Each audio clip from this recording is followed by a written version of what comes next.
I'm Robin Crane, and this is the Growing Your Financial Business the Woman's Way podcast. Listen, I was a financial advisor for over a decade, and I got so sick of the old archaic strategies that your grandpa used to get clients. What the industry teaches today is still so outdated and just doesn't work anymore. So I had to find a better way for myself, and then I got obsessed with sharing these how-tos with other women like me. The stuff I teach doesn't require giving up your life, your sanity, or your family time. I want women like you to have it easier than I had it, so you can thrive in the industry. I've now helped thousands of women grow their financial businesses to multiple six figures, some even seven figures per year. So on this podcast, you're going to get an inside look at how they did it so you can do it too. Let's dive into the show. Welcome. I'm here with Jamila Payne, who is an MBA, which I'm sure was a little painful. I know there's probably many people probably do that. And it's horrible joke, horrible dad joke for all you guys. But she is known as an authority for entrepreneurs looking to systematize their business so they can increase their income and serve more clients while working less. Sounds awesome. Her work has been featured in the New York Times, Wall Street Journal, Entrepreneur Magazine, Black Enterprise, I said that really funny, NBC, Fox, and several other media outlets. So we're very excited to talk about this thing that she calls productive procrastination and how to overcome it. So tell us a little about you, since I butchered some of that stuff there, and how you got into this, and then we'll jump into this overcoming productive procrastination. Yeah, so I got started in my business, which is called Daily Success Routine, really focusing on helping women service providers to grow their business to six and seven figures and help them to become breadwinners in their businesses. And so what I saw a lot happening with high achieving women, and this is true for financial planners in the finance community, is that we got a lot on our plates, and sometimes we hesitate on getting things done that are really important for the growth of our business. And what I've noticed is that there are ways that we can improve and be able to get more things done in our business so that we can achieve the levels of success that we deserve and desire. Awesome. Cool. So what is this concept of productive procrastination? Because I feel like it's almost an oxymoron, which it's like, if I'm procrastinating, then I'm not very productive. But are we being productive, but we're just not being productive in the right things? Or what does that mean exactly? Yeah, productive procrastination is really like a bougie level of procrastination. Okay. So like, no one who's listening to this show is just lazy. They're not lazy. You know, there's lazy energy, and then there's like productive procrastination energy. Productive procrastination is when you are intellectualizing not getting something done that you know you need to get done. For example, it's when a brilliant person says, I'm going to start working out really soon, but I need to get some new gym clothes, right? Like, you have made a logical excuse that no one's going to argue with. No one's going to say like, oh, you don't need more gym clothes, or you don't. I'm going to argue with it. I'm be like, just get naked and work out. What's the difference? Right. So you can basically reasonably justify why you're not taking action on something that you know is a specific goal for yourself. So what tends to happen is when you're productive procrastinating, you go into research mode or intellectualizing why you're not getting something done. So, for example, another way people productively procrastinate is you might have had a client who says that they want to work with you, but they need to think about it. Oh, I need to think about it, or I need to talk over with my spouse. Well, they're productive procrastinating. They're going into research mode. They're intellectualizing why they can't make a decision right now. And so you have to be very careful about when you're doing this in your business, because you want to make sure that you are not giving yourselves what seems like a logical excuse for why you're not getting things done. Awesome. And I also think that we project, right? So if you are the type of person that's productively procrastinating or productive procrastinating, I don't know, one of those two. But if you're doing that a lot and make excuses like, I need to talk to my spouse first or whatever it is, and then you're wondering why you keep making offers and they keep telling you they need to talk to their spouse first, like because you're running this pattern. And so you're projecting this pattern on others, which means that you kind of give them permission to do the same. I find that a lot in my life. I'm like, oh, I'm getting this objection. Oh, it's because I have the same objection, right? Like, I don't want to spend the money. And now all of a sudden they're like, oh, I don't want to spend the money. I think I might be able to do this on my own. Well, hey, guess what they're saying? I think I can do this on my own, right? So it's like, I think the more that you command from people like to take that action, the more they will take it as well. Like, but you got to start, right? So, what was interesting when you were starting to describe productive procrastination, I was thinking that you were going to say, because I'm starting to think, well, what would that mean to me? And so I was thinking more like something that's actually productive, because you're saying productive, but it's not really productive. Like we're calling it productive. It's almost like quote unquote productive, right? Because you think it's productive because you're being intellectual about it, but in reality, it's not. But I was thinking too, like there are things, and this is kind of shifting the conversation, but that there are things that we do, like I should say, I don't feel like are productive, that I don't do, that I feel like I should do. So what I mean by that is like, for example, meditation, right? I feel like that would be something that if I meditated every day, which I've gone through stages, but now is not one of those phases, that would be a productive way to procrastinate. Like, yeah, I don't want to make those calls, but hey, if I go meditate for, 20, 30 minutes, then maybe I'll come out of that realizing that, hey, if I make those calls, I'm going to change people's lives. Like, remember what I'm doing here on this planet. And that is a way to procrastinate, but it's actually productive. So I'm sorry to change the meaning on your thing, but I just like, it's interesting to have different takes of it, of like how there are things that we're doing to procrastinate that are actually hurting us. And there could be things that we could do to maybe even self-care and take care of ourselves so that when we do show up, we take action. Not only do we take action, but we do the things that are most uncomfortable so we get the fastest results. Any thoughts on that? Have you ever heard anything like that? Yeah, Dare absolutely. I change your ideas? Yeah, no, I have another practice, which I call 3x3, which is like 3 calls by 3 o'clock, right? So it's just making sure that you take action in the beginning of the day to make sure you're doing the things, especially making your calls. I mean, really key for your community, right? To make sure they're making calls and following up with clients.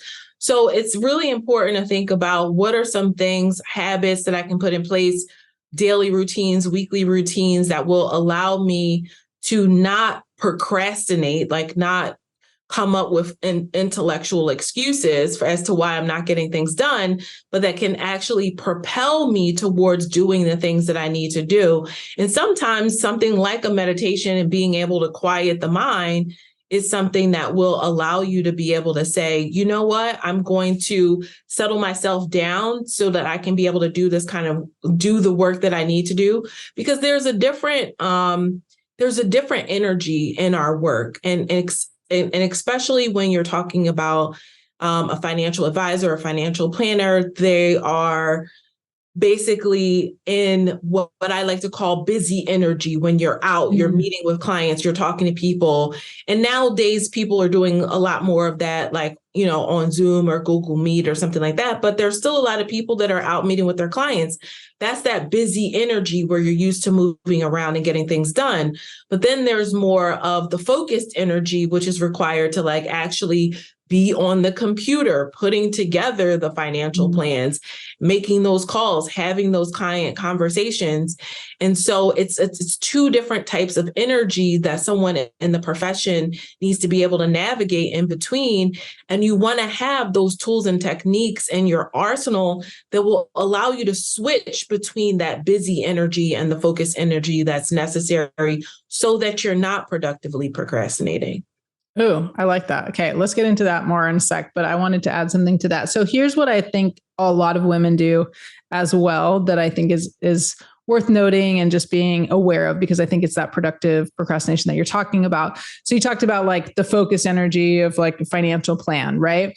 And so what I found, a lot of the women who come to me, like they get into this perfect mode, right? They're like perfection and want to do it right, which is awesome. They want to do right by their clients, do all those things. But I think if they did a study, and they probably have, but I don't know studies, but they did a study on this, they would find that women prepare way more than men.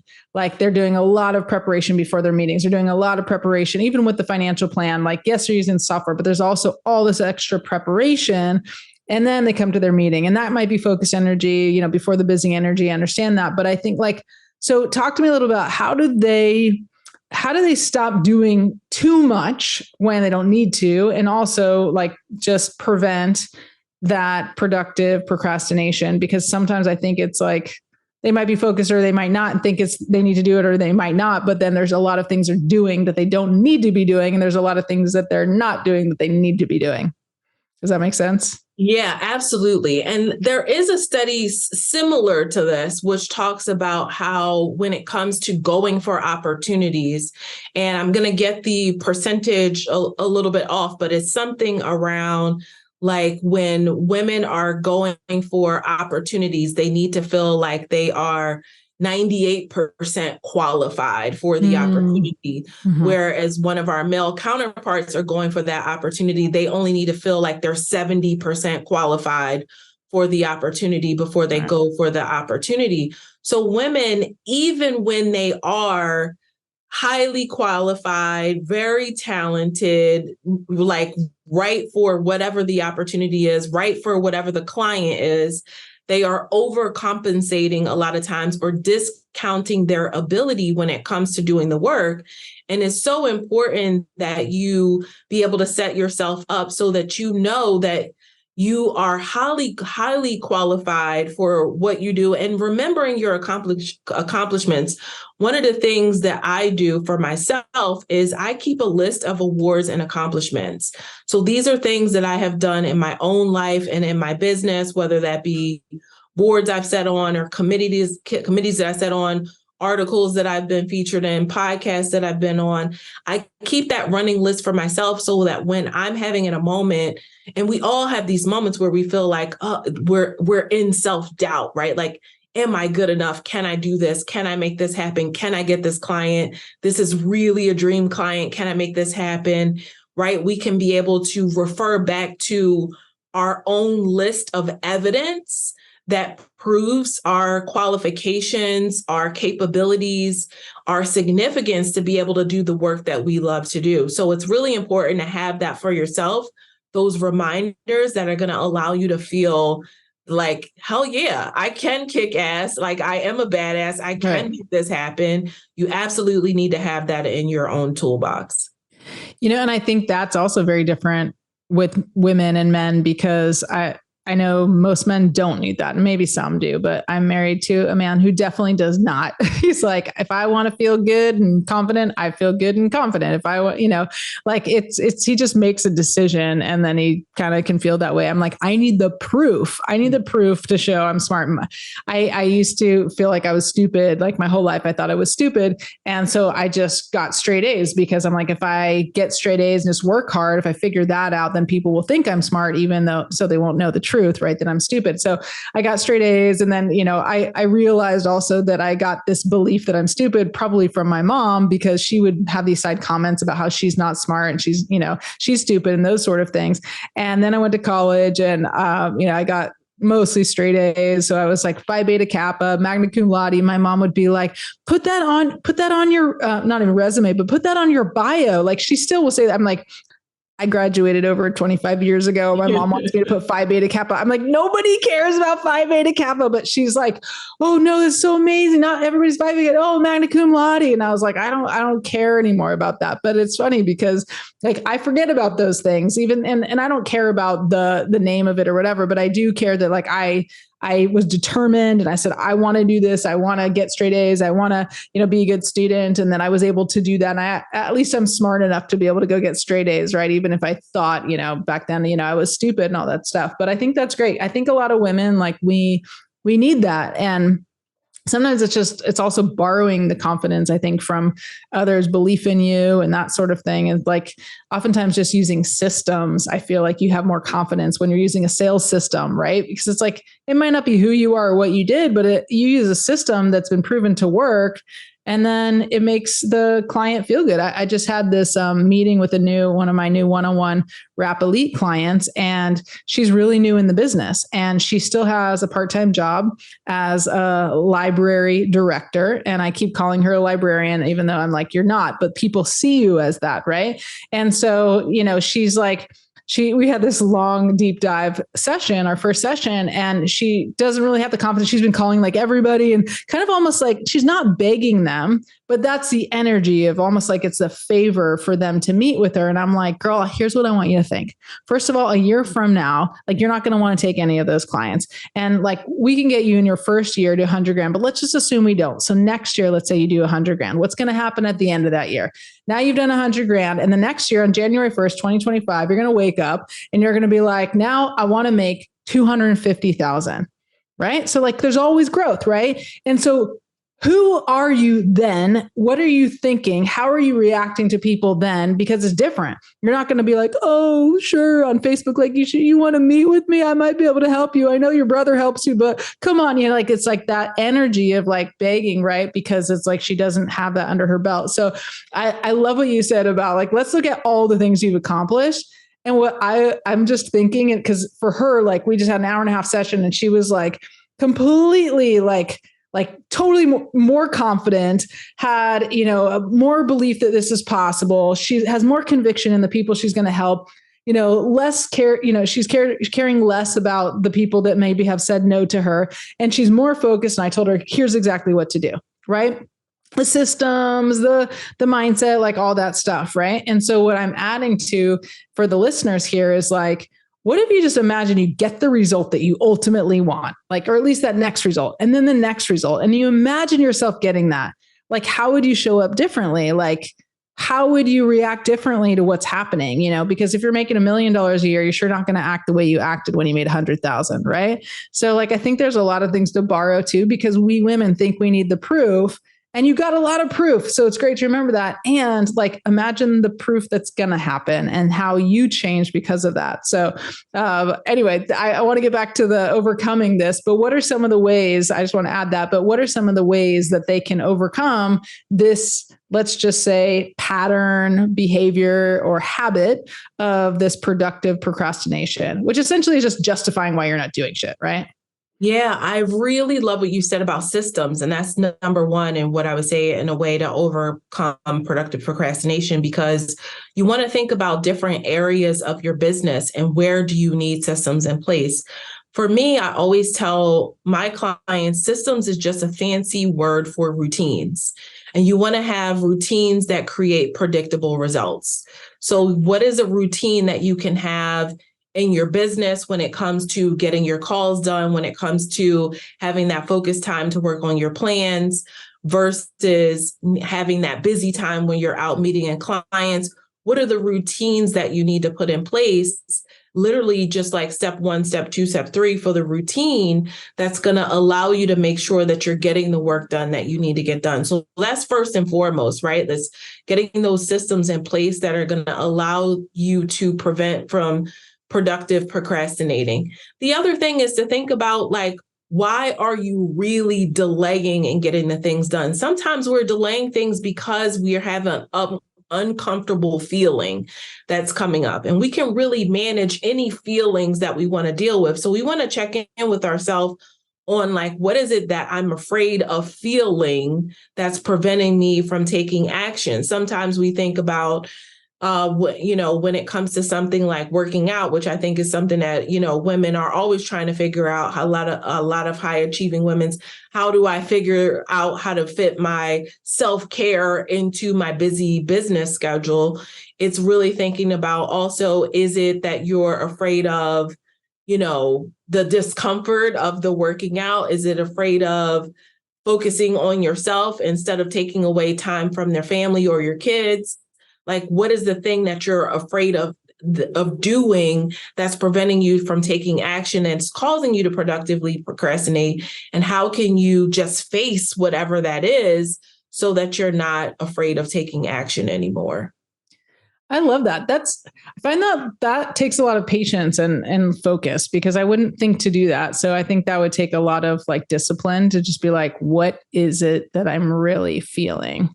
And because I don't take the time to do that, I feel, and then so I act, right? So I feel like this doesn't feel good. And so I procrastinate, or I don't want to do this, so I don't do it. So I never go like, well, what's the real reason why I don't want to do this? What am I really afraid of, or what's coming up for me?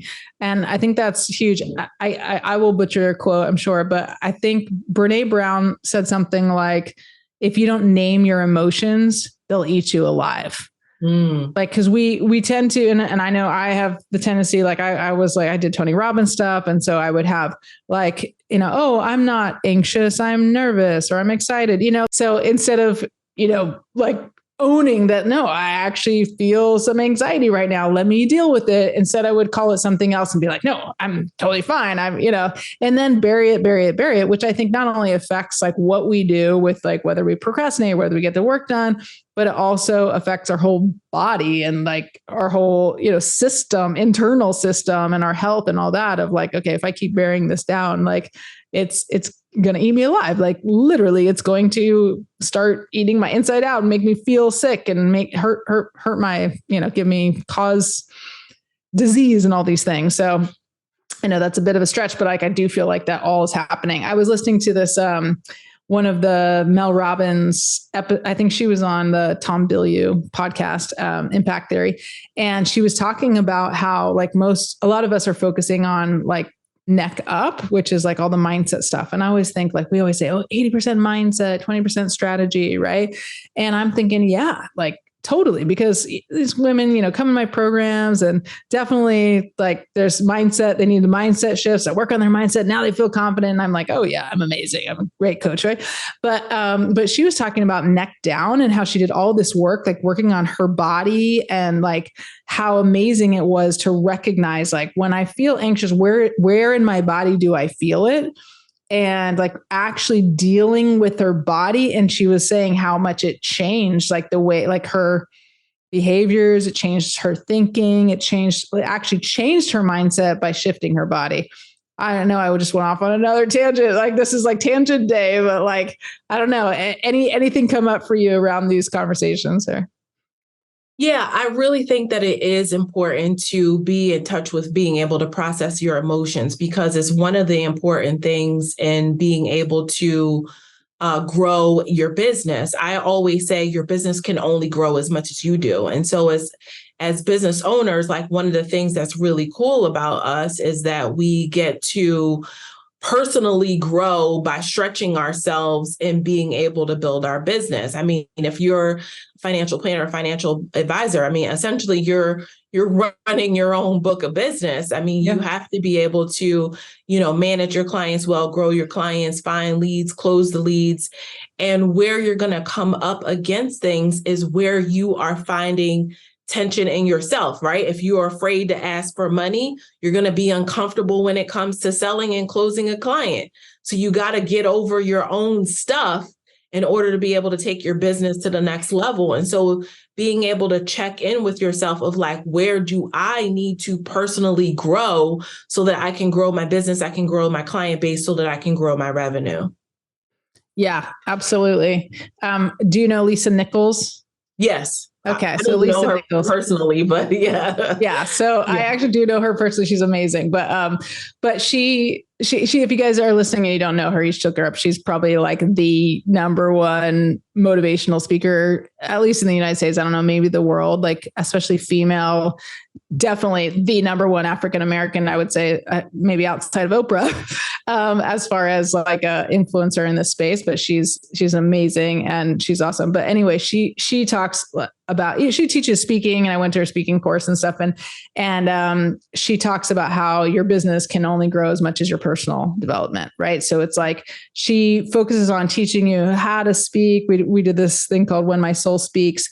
And we were all like crying at this event because it was just so much about, like we always said, oh, Lisa's so good at cracking everybody open, because it's just everybody's so open and willing to be vulnerable. And that's why she's saying, well, that's when my soul speaks, is like when we are able to tell the truth and be real, and without all that fear and all that judgment, all those things that we've been talking about of why we go and procrastinate and why we try to avoid things, it's because all this stuff is coming up. And she's like, talks about how, well, if you just focus on focus on your personal development, your personal growth, then your business would explode. And like, I've just been trying to focus more on me than just my business. Like, one of the biggest things I need to do is stop reacting. Like I get triggered and then I react, and I'm like, it's growth, man. Like it's a lot. Well, man, it's a lot to just like keep working on yourself, where you're just like, gosh, not everything is urgent. It does not have to happen now. Like, I can pause and then like take some time, and I, see that there's more than one option here. But that has been really valuable for me on my journey of personal development, of just like to stop all the reacting. Cause I think a lot of us, like, part of it is that procrastination is just because we're just constantly reacting to things and just, dealing with so much, like taking so much in without giving ourselves space, when actually there can be space. And, no one's going to die if you don't call them back right away, even though the market's going to go down, or the market's going down. Like, we think that everything, like, especially financial advisors, they're like at their clients' beck and call, like, I will get back to you within the next 24 hours. It's like this culture of like, whenever you say jump, I'll say how high. Okay. I'm like, I am your bitch. Like, now I'm a CFP. I'm your bitch. No, it's like, well, this culture of like, I'll do anything whenever you want, as opposed to like training, giving boundaries, like even training your clients and training like people around you that like, no, we actually take a breath and take that space. So I think all of that kind of goes along with this procrastination thing. It's like, because we're talking about using the space, like not doing everything now, but we're using it as a crutch. We're using it to avoid something, right? As opposed to taking the space and using the space to make better decisions and do the right thing. Any thoughts on that? Different? Yeah, I would say one of the biggest things to think about, right? Especially as we, come up on a new quarter, and this is something you could do every single quarter in your business, is ask yourself, what is a skill that I need to be developing this quarter? Because sometimes we're productively procrastinating because of something that we don't feel good at, right? We talked about how women can put themselves in a space of, even when they're qualified, feeling inadequate at something. And so sometimes that is feeling like I'm really good at a sales call. Sometimes it's feeling like I can write some copy that I need to write. Like, there's so many different aspects of our businesses. And then now we're working a lot in a online marketing world, a social media world, where there's a whole different spin to marketing and putting yourself out there than there's been in history, right? And so there's all these new like talents, skills, abilities that are necessary for you to be able to build your business. And so what I like doing is saying, what is a goal that I can set for myself in terms of a skill that I need to be developing in this season of my business that's going to help me to get to the next level.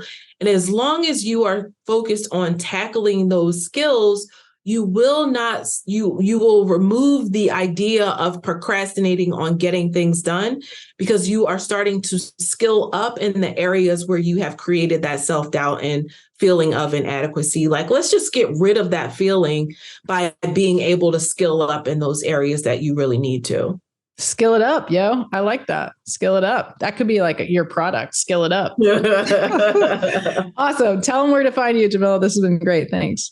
Yeah. So you can find me on Instagram at Jamila Payne MBA. That's Jamilapayne MBA on Instagram. The same on Facebook. You can find me there as well. And I also have a special gift for your audience. We actually have a course called Time Freedom, which is all about 90 days of productivity and being able to get more done in your business. So we're going to give that away for free to your audience. So anybody who wants to get access to that can just go to breadwinningbusiness.com/time freedom to be able to get access to that course. Okay. Thank you. Awesome. That sounds awesome. I need that course. Brett, say it one more time. It's breadwinningbusiness.com/time freedom. All one word. Okay. We'll put that in the show notes. All right. Well, thank you so much. We appreciate that and appreciate having you all here. We'll see you next time on Growing Your Financial Business the Woman's Way. Bye.